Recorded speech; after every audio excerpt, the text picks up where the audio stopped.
చంద్రబాబు నాయుడు గారి ప్రభుత్వంలో ఎస్సీ ఎమ్మెల్యేలని ఎదగనవరా? చంద్రబాబు నాయుడు గారి ప్రభుత్వంలో ఎస్సీ ఎమ్మెల్యేలు, ఎస్టీ ఎమ్మెల్యేలు ఇలాంటి కులాలకు సంబంధించిన ఎమ్మెల్యేలని తొక్కేస్తారా? అంటే అగ్రకుల ఎమ్మెల్యేల ఆధిపత్యం బాగా కూటమిలో ఎక్కువైపోయిందా అని అంటే కనుక వాళ్ళ ఎమ్మెల్యేనే, టీడీపీ ఎమ్మెల్యేనే చెప్తున్న మాటలు వింటే ఇది నిజమేనేమో అని అనిపిస్తుంది. ఎందుకంటే టీడీపీ ఎమ్మెల్యే చాలా సీరియస్గా కొన్ని వ్యాఖ్యలు అయితే చేశాడు. ఆ వ్యాఖ్యలు రాష్ట్రం మొత్తం సంచలనంగా మారాయి. రాష్ట్రం మొత్తం కూడా దాని గురించే రాష్ట్రం మొత్తం చర్చించుకుంటుంది.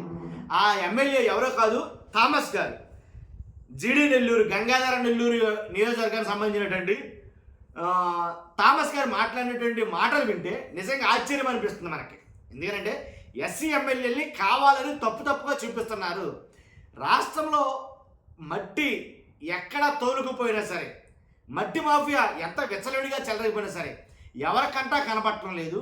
అదే ఏ ఎస్సీ ఎమ్మెల్యేలోనో లేదా ఎస్టీ ఎమ్మెల్యేలో ఇలాంటి వాళ్ళు ఎవరైనా చేస్తే కనుక వెంటనే అది బూచి కింద చూపిస్తున్నారు. వాళ్ళు చేయకపోయినా చేస్తున్నారని ప్రచారాలు చేస్తున్నారు అనేది కనుక ఆయన మాట్లాడడం జరిగింది.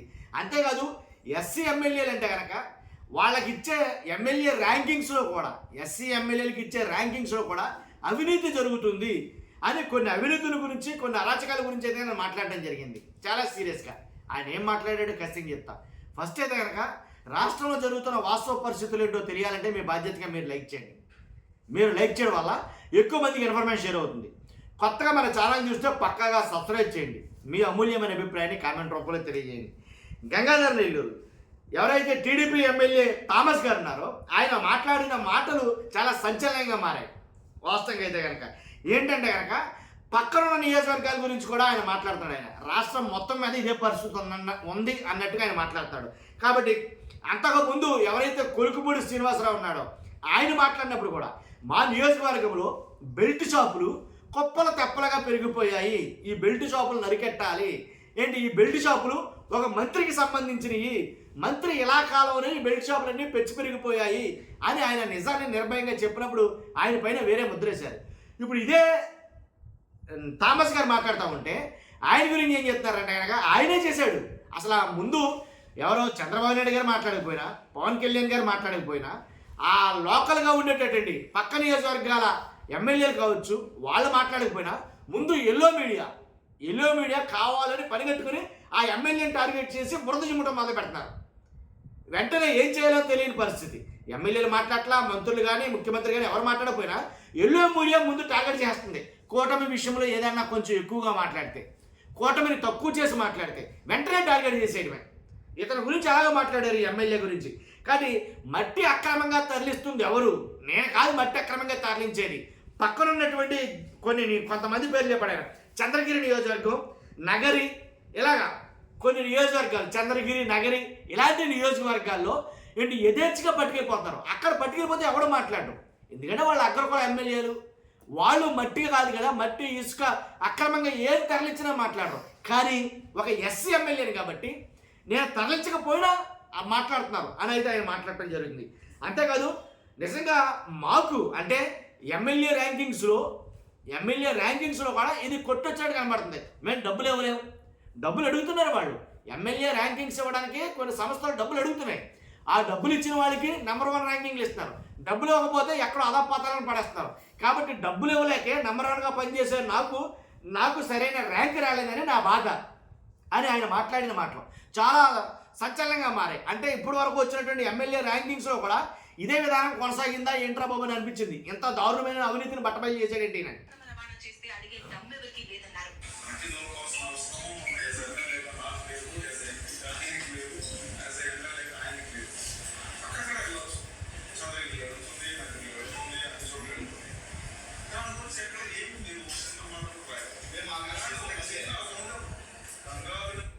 మాకు అన్యాయం జరుగుతుందంటే, ఎమ్మెల్యేలుగా మాకు అన్యాయం జరుగుతుందంటే ఎక్కడ కూడా దాని గురించి చిన్న మాట కూడా రాయలేరు ఎవరో పత్రికలు, అలాగే న్యూస్ ఛానల్స్ కానీ ఎక్కడా మాట్లాడరు మా గురించి అని ఆయన మాట్లాడతాడు.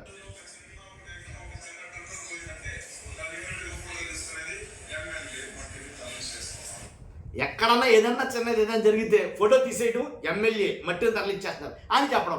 కావాలం ఓన్లీ ఎస్సీ ఎమ్మెల్యేలు లోకువా, ఎస్సీ ఎమ్మెల్యేని కావాలని తొక్కేయడానికి ప్లాన్ అంతాను.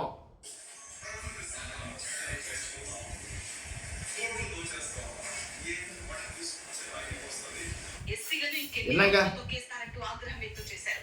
సర్వే సంస్థలు ఎమ్మెల్యేలకు ర్యాంకింగ్ ఇచ్చేందుకు డబ్బులు డిమాండ్ చేయడం సరికాదన్నారు. దళితులు తొక్కేయడం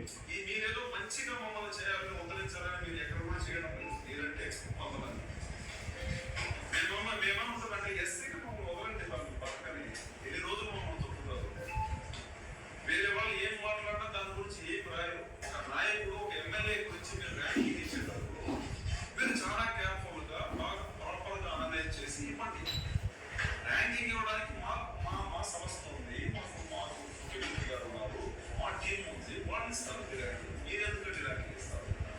నేను ఇదే చెప్పాను, ఆ ర్యాంకులో ఫస్ట్ 3 ర్యాంకులు రావాలంటే నా దగ్గర 5 లక్షల నుంచి 10 లక్షలు డిమాండ్ చేశారు.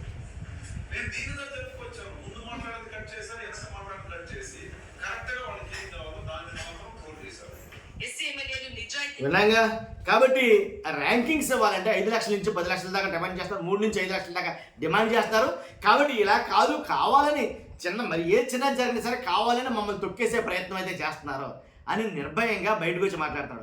కాబట్టి ఒక్క థామస్ గారైనా ఏపీలో అంటే కనుక చాలామంది ఎస్సీ ఎమ్మెల్యేలు ఎంతమంది అయితే ఉన్నారో వాళ్ళందరూ ఎదుర్కొంటున్న సమస్యలనే ఆయన ఎత్తి చూపాడు. కాబట్టి కూటమి ప్రభుత్వంలో ఎస్సీ ఎమ్మెల్యేని ఎదగనివ్వరు, కూటమి ప్రభుత్వంలో ఎస్సీ ఎమ్మెల్యేని తొక్కేస్తారు అనేది ఆయన భావన, తొక్కేస్తున్నారు అనేది ఆయన భావన.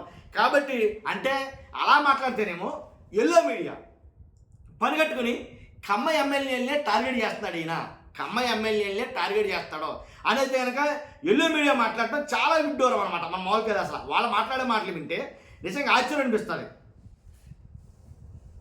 కాబట్టి అంటే వాళ్ళని టార్గెట్ చేసి ఈయన మాట్లాడుతున్నాడో అంటే కొంతమంది ఎమ్మెల్యేని కమ్మ ఎమ్మెల్యేని ఆ కులాన్ని టార్గెట్ చేసి ఎమ్మెల్యే మాట్లాడుతున్నాడు అని లేనిపోయిన బురద చెమ్మడానికి కూడా వెనకట్టం లేదు ఎల్లో మీడియా. ఇప్పుడు ముఖ్యమంత్రి గారు తిట్టారు లేకపోతే ఎవరో తిట్టారంటే అని అనుకోవచ్చు, అలా కాదు వీళ్ళే మొదలెట్టేస్తారు. అలాగా ఒక్కసారి ఎన్టీవీ వాళ్ళు మాట్లాడుతున్నారు. సహచరుల్ని ఎందుకు వరుసపెట్టి టార్గెట్ చేస్తున్నారు, తన నియోజకవర్గంలో ఏం జరుగుతోందన్న సంగతి వదిలేసి పక్క చూపులు చూడడం అనుకున్న ప్లాన్ ఏంటి? చివరికి కులం పేరుతో పార్టీ అధినాయకత్వాన్ని కూడా డిఫెన్స్ లో నెట్టాలనుకుంటున్నారా? ఎవరా శాసన సభ్యుడు? ఏ సామాజిక వర్గం ఎమ్మెల్యేల గురించి వరుసపెట్టి వ్యాఖ్యలు చేస్తున్నారు? చిత్తూరు జిల్లా జీడీ నెల్లూరు టీడీపీ ఎమ్మెల్యే థామస్ వ్యవహార శైలిపై లోకల్ గా విస్తృత చర్చలు జరుగుతున్నాయి. ఆయన గురించి ఇప్పుడు జనరల్ గా పొలిటికల్ సర్కిల్స్ కంటే సొంత పార్టీలోనే ఎక్కువగా మాట్లాడుకుంటున్నారు. అసలు ఎమ్మెల్యే టార్గెట్ ఏంటి, ఆయన ఏం చేయాలనుకుంటున్నారంటూ డిఫరెంట్ యాంగిల్స్ లో డిస్కషన్స్ నడుస్తున్నాయి. లోకల్ గా ఎమ్మెల్యే పేరు చెప్పుకుని ఆయన అనుచరులు ఓ రేంజ్ లో రెచ్చిపోతున్నారన్నది బహిరంగ రహస్యంగా మారింది. పాత టీడీపీ వారిని కాదని వైసీపీ నుంచి వచ్చిన వారితో కోటరీని ఏర్పాటు చేసుకున్నారంటూ క్యాడర్ లో తీవ్ర ఇది వీళ్ళ చేస్తున్న ప్రధాన ఆరోపణ ఏంటంటే ఎల్లో మీడియా చేస్తుంది అనిపెట్టాం. ఎవరైతే కూటమి ప్రభుత్వానికి వ్యతిరేకంగా మారతారో ఎమ్మెల్యేలు వాళ్ళ చుట్టూ వైసీపీ వాళ్ళు ఉన్నారని ప్రధాన ప్రచార అస్త్రం ఉపయోగిస్తారు. ఫస్ట్ వదిలే అస్త్రం అదే. ఎవరైనా కూటమికి వ్యతిరేకంగా మారి, వ్యతిరేకంగా అంటే వాస్తవాలు మాట్లాడితే కనుక అక్కడ అన్యాయం జరుగుతుంది, ఇక్కడ అవినీతి జరుగుతుంది, ఇక్కడ దుర్మార్గం జరుగుతుంది అని ఎవరైనా ఎదురు తిరిగితే కనుక కూటమి ప్రభుత్వానికి వెంటనే ప్రధానంగా ఫస్ట్ వాడే అస్త్రం ఏంటో తెలుసా? ఆ ఎమ్మెల్యేలు వెనుక వైఎస్ఆర్సీపీ నాయకులు ఉన్నారు, వైసీపీ వాళ్ళు ఉన్నారు, కాబట్టే అతను అలా మాట్లాడతాడు, వైసీపీ కోటరీ ఉంది ఆ ఎమ్మెల్యేల చుట్టూ అని మాట్లాడతారు. వీళ్ళు ఫస్ట్ చేసే ప్రధాన అస్త్రం. వెంటనే అధినాయకుడు మనసులో ఇతని మీద ఒక బ్యాడ్ ఇంప్రెషన్ అంటూ క్రియేట్ అవుతుంది. క్రియేట్ అయిన తర్వాత ఇతను తొక్కేయడం స్టార్ట్ అవుతారు. ఇతను ఎలా తొక్కుతారంటే అతను జోకర్ని చేసేస్తారు కడకి. అతను ఏం చెప్పినా వినరు. కాబట్టి కొలుగుబడి శ్రీనివాసరావు గారి పరిస్థితి ఏమైంది? కాబట్టి వద్దు అంటే కనుక నా డబ్బులు నాకు ఇచ్చేయండి అన్నట్టుగా మాట్లాడాడు ఆయన. నేను ఖర్చు పెట్టిన 10 కోట్లో లేకపోతే ఎంతో మీకు ఎంత ఇచ్చానని అన్నాను కదా, అంత నాకు ఇచ్చేయండి అని చెప్పి అన్నాడు ఆయన. కాబట్టి ఇలాగ అంటే ఒక ఎమ్మెల్యేని టార్గెట్ చేస్తాం వస్తే కనుక ముందు అధినాయకులు కాదు వీళ్ళే ముందు టార్గెట్ చేస్తారు ఎల్లో మీడియాని. మరి ఇది ఎంతవరకు కరెక్టో నాకు అర్థం కావట్లా. ఎదిరించి మాట్లాడొద్దా? అవినీతి పైన మాట్లాడొద్దా? జరుగుతున్న అక్రమాలపైన మాట్లాడొద్దా? ఎమ్మెల్యేలకు ఆ స్వేచ్ఛ లేదా? ఎమ్మెల్యేలకు ఆ హక్కు లేదా? అది తెలియగడతారు. అంటే మీరేం చెప్తే అదే తానా అంటే తందానా అనాలి. డూడు బసవన్ లాగా ఇలా తలకాయ ఊపాలి ప్రతి దానికి. అలా తలకాయ ఊపిన ఎమ్మెల్యేలకి మంచి ర్యాంకింగ్స్ ఇస్తారు మీరు. కాబట్టి ఎదురు తిరిగితే మాత్రం అడపాతాలాగా తొక్కేయడానికి ట్రై చేస్తారు. అంతేనా? దీన్ని బట్టి అర్థమవుతుంది, ఆయన చెప్పిన మాటలు బట్టి అర్థమవుతుంది, ఆ ఎమ్మెల్యే మాట్లాడిన విధానం బట్టి తెలుస్తుంది. కాబట్టి ఖచ్చితంగా దీని మీద అందరూ ఆలోచించాలి. ఈ విషయం మీద మీ అభిప్రాయం ఏంటో ఖచ్చితంగా కామెంట్ రూపంలో తెలియజేయండి. ఫస్ట్ అయితే లైక్ చేయండి. Thank you very much.